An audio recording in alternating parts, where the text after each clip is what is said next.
Alhamdulillah, dari sekian banyak manusia yang diberikan usia oleh Allah, kita yang hari ini dilembutkan hatinya, diringankan langkahnya, dan diberikan kesempatan kembali oleh Allah untuk hadir di majelis ilmu ini.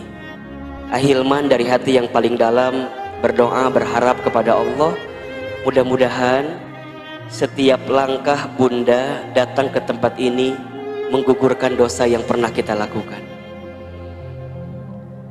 Dan siapapun di antara kita yang boleh jadi pagi ini sedang punya kesulitan, sedang punya masalah, sedang punya perasaan diuji barangkali dalam hidupnya, semoga melalui hadirnya kita ke majelis ilmu ini menjadi wasilah ketenangan dalam hati kita ya.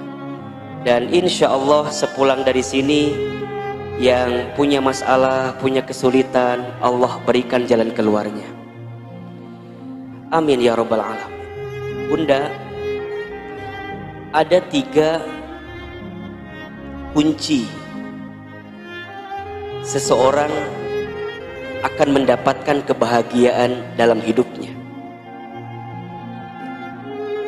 Ini menurut Ibnu Qayyim al-Jauziyah rahimahullah.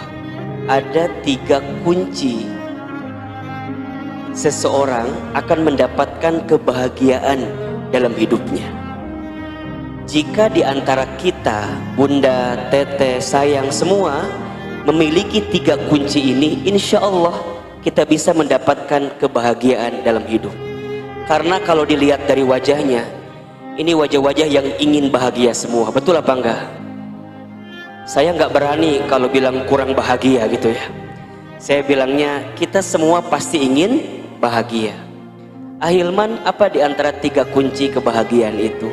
1, seseorang itu akan bahagia ketika bersyukur saat diberi nikmat.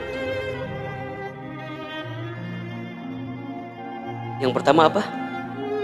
Bersyukur saat diberi nikmat.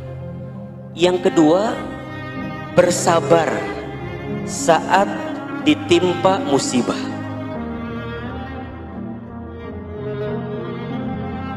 Yang kedua apa? Bersabar saat ditimpa musibah. Dan yang ketiga, bertaubat saat dia pernah berbuat dosa dan kesalahan.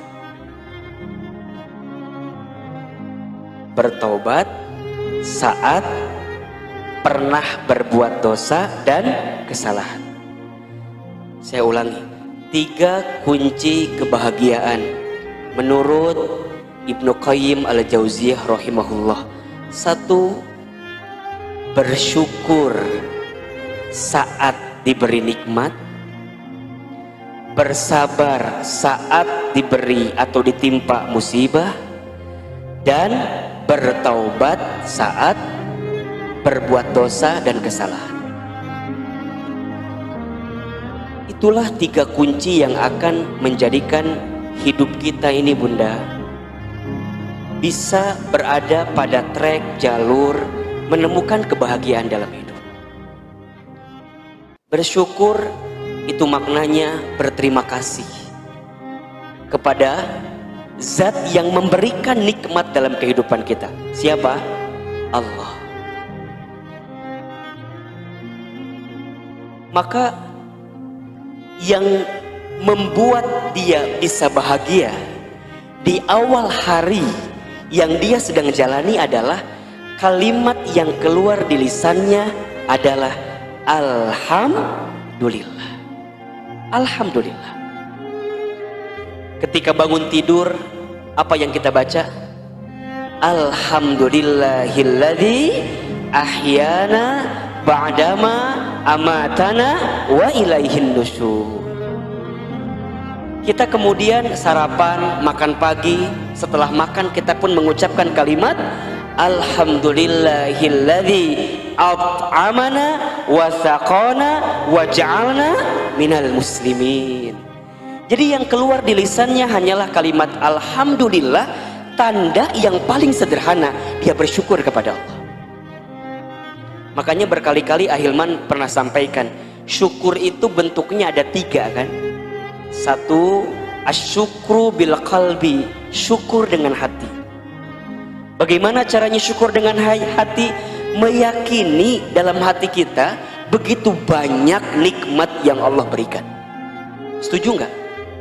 Allah berfirman dalam Al-Quran, jika engkau menghitung nikmat Allah, sehebat apapun kamu menghitungnya, kamu tidak akan bisa menghitung nikmat Allah. Kenapa? Saking banyaknya nikmat Allah.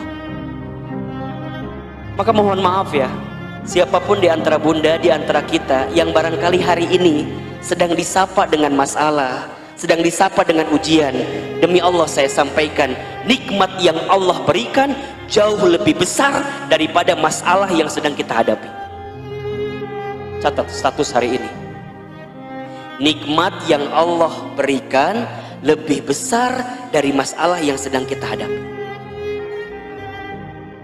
Yang kedua, asyukru bil lisan, kan? Syukur dengan lisan, minimal dengan mengucapkan kalimat apa? Alhamdulillah. Alhamdulillah. Bahkan ketika kita mendapatkan sesuatu yang tidak kita inginkan pun, yang keluar kalimatnya adalah alhamdulillah. Ketika diberikan nikmat, alhamdulillahilladzi bi ni'matihi tatimmus shalihat. Ketika diberikan sesuatu yang barangkali mohon maaf tak sama dengan apa yang kita inginkan, kita pun keluar kalimatnya alhamdulillah ala kulli hal. Segala puji bagi Allah atas segala sesuatu yang terjadi. Sampai kemudian asyukru bil amal, syukur dengan amal perbuatan. Apa buktinya? Kita mendekat taat kepada Allah. Bunda hari ini ngaji, bentuk syukur. Bunda tadi sholat subuh, bentuk syukur. Bunda tadi sholat tahajud, bentuk syukur. Nanti bunda infak sedekah, bentuk syukur. Bunda baca Quran, bentuk syukur. Bunda ikut kelas tahsin, ikut kelas tahfidz bersama Daku Bogor, itu bentuk syukur. Jadi bentuk syukur kita kepada Allah dengan apa? Dengan menjadikan semua nikmat dari Allah sebagai jalan untuk mendekat kepada Allah. Itu syukur. Itu syukur. Makanya coba dicek dalam kehidupan bunda, dari sekian banyak nikmat yang Allah berikan kepada kita, sudahkah sepenuhnya digunakan untuk jalan Allah atau bukan? Cek rumah bunda, cek mobil bunda, cek motor bunda, cek suami bunda, cek anak-anak bunda, cek pekerjaan bunda, cek bisnis kita. Kira-kira dengan semua nikmat yang besar itu sudah membuat kita makin dekat dengan Allah atau tidak? Kalau belum, evaluasi, mumpung ada waktu. Mumpung ada waktu. Khawatirnya kita hari ini sibuk dengan urusan dunia, tapi urusan dunia kita lah yang kemudian membuat kita pun juga lupa dari Allah. Jangan-jangan itu. Bunda punya usaha, jangan-jangan usaha bunda yang membuat bunda lupa dari Allah. Bunda punya pekerjaan, jangan-jangan pekerjaan kita yang membuat kita jauh dari Allah. Bunda punya keluarga, jangan-jangan keluarga kita pun juga adalah keluarga yang jauh dari Allah.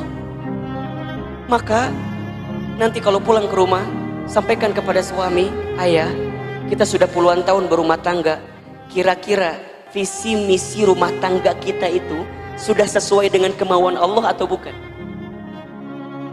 Mohon maaf ya, berkali-kali saya sampaikan, rumah tangga itu bunda, atau pernikahan itu bunda, bukan hanya sekedar menyatukan dua hati yang saling mencintai, bukan. Tapi yang paling penting adalah saat kita bersama di rumah tangga, menjadikan rumah tangga kita sebagai jalan untuk mendekatkan surga dalam kehidupan kita. Itu yang paling penting. Makanya bunda perhatikan ya, di awal ayat tentang pernikahan yang biasa dibaca itu surat Ar-Rum ayat 21. Apa kalimat pertamanya? Wa min ayatihi, kan gitu ya. Dan di antara tanda-tanda kekuasaan Allah, makna lainnya adalah dan di antara tanda-tanda yang bisa mendekatkanmu dengan Allah. Maka yang disebut dengan rumah tangga sakinah, mawaddah, warahmah, rumah tangga yang baik itu rumah tangga yang saat etape proses perjalanannya membuat kita semakin dekat dengan Allah Subhanahu wa ta'ala. Maka ini menjadi penting. Bunda lihat suami, ya, lihat suami, lihat anak-anak, itu semuanya menjadikan kita makin dekat dengan Allah gitu. Pun, mohon maaf, pun kalau seandainya suami bunda ternyata keadaannya tidak mampu, mohon maaf ya, menuntun bunda dalam kebaikan, tidak ada alasan, barangkali itulah pahala bagi bunda agar sabar mendampingi suami bunda. Mohon maaf ya, ada istilah rumahku surgaku, betul apa enggak? Rumahku surgaku itu jangan hanya dipahami sebagai keadaan rumah yang suaminya soleh, suaminya baik. Ya kalau gitu mah gampang, betul apa enggak? Bukan hanya itu, tapi rumah tangga, rumahku surgaku itu adalah keadaan yang bagaimanapun keadaannya mampu mendekatkan kita dengan Allah Subhanahu wa Ta'ala. Bunda punya suami soleh, alhamdulillah, karena Allah memberikan kepada bunda pasangan yang soleh yang mampu menuntun bunda. Tapi mohon maaf, jika seandainya suami kita pun juga kurang soleh, boleh jadi Allah menyiapkan pahala sabar kepada bunda untuk mampu menemani suami bunda yang kurang soleh itu. Bunda bercerminlah kepada Asiyah, istrinya Fir'aun, ya. Asiyah begitu sabar, begitu kuat menjalani rumah tangga bersama dengan Fir'aun, yang saya yakin suami bunda nggak kayak Fir'aun gitu. Ya mendekatilah biasanya begitu ya. Nauzubillah kan ya. Kan mungkin enggak juga gitu loh. Jadi artinya apa? Masih ada peluang, masih ada peluang bagi kita semua, bagaimanapun keadaannya, untuk bisa mendapatkan surga dalam kehidupan kita semua. Caranya adalah syukuri, syukuri, syukur dengan hati, syukur dengan lisan, syukur dengan amal perbuatan. Makanya bunda yang dirahmati Allah ya, mohon maaf, kalau bunda sedang beramal, kita kan seringkali kalau beramal tuh suka hitung-hitungan ya, dapat pahala apa ya, gitu kan ya, dapat pahala apa ya, dapat pahala apa ya. Bunda, di luar hitung-hitungan pahala yang seringkali bunda pikirkan, bunda boleh juga berpikir, boleh jadi amalan kita ini adalah amalan tanda syukur kita kepada Allah. Kalau bunda memahami saat bunda beramal adalah bentuk syukur bunda kepada Allah, maka bunda nggak akan mikirin kira-kira pahalanya gimana, ya nggak akan. Karena saat bunda beramal pun itu sudah menjadi kebaikan di hadapan Allah Subhanahu wa Ta'ala. Bentuk syukur kepada Allah, bentuk syukur. Maka kalau sedang beramal bunda, kalau sedang beramal, jangan pernah hitung-hitungan, jangan pernah hitung-hitungan. Bunda harus yakin, faman ya'mal mithqala dzarratin khairan yarah wa may ya'mal mithqala dzarratin syarran yarah. Barang siapa yang berbuat kebaikan walaupun sebesar biji zarrah, maka Allah akan balas kebaikan itu. Betul apa enggak? Dan barang siapa yang berbuat keburukan sebesar biji zarrah, disembunyikan, ditutupi, mungkin banyak orang yang tidak tahu, mohon maaf, Allah tahu atau tidak? Allah tahu, dan Allah pasti membalas keburukan yang pernah kita lakukan. Bunda saat beramal soleh, lakukan saja. Begitupun saat bunda beramal baik untuk orang lain. Saat bunda berbuat baik untuk orang lain, jangan pernah berpikir hitung-hitungan ya, kira-kira aku akan dapat balasan apa, dapat balasan apa. Kalau gitu jadi capek hidup kita. Udah bunda, kalau berbuat baik jalan aja, niatin karena Allah, lakukan sesuai dengan aturan Allah, maka pasti akan menjadi kebaikan. Kita nggak pernah tahu bunda, mohon maaf ya. Boleh jadi saat bunda tertidur lelap, di luar sana banyak doa-doa kebaikan karena hasil amal kebaikan kita kepada orang lain. Mungkin ada doa orang miskin yang pernah kita kasih makan. Mungkin ada doa orang-orang yang sulit kemudian kita bantu urusannya. Mungkin ada doa orang yang sedang bertengkar, kita hadir mendamaikan pertengkarannya, itu ada kebaikan doa di situ. Mungkin ada kebaikan bunda ngajarin orang lain, bunda ngasih tahu sama orang lain, dan ada orang yang mendoakan itu kepada kita. Barangkali kebaikan yang kita dapatkan bukan semata-mata hasil ikhtiar kita semata, tapi karena ada doa-doa kebaikan dari orang lain yang mendoakan kita. Maka saat kita berbuat baik, jangan hitung-hitungan. karena setiap kebaikan pasti balasannya adalah kebaikan. Hal jazaul ihsan illal ihsan. Tidak ada kebaikan yang kita lakukan kecuali balasannya adalah kebaikan.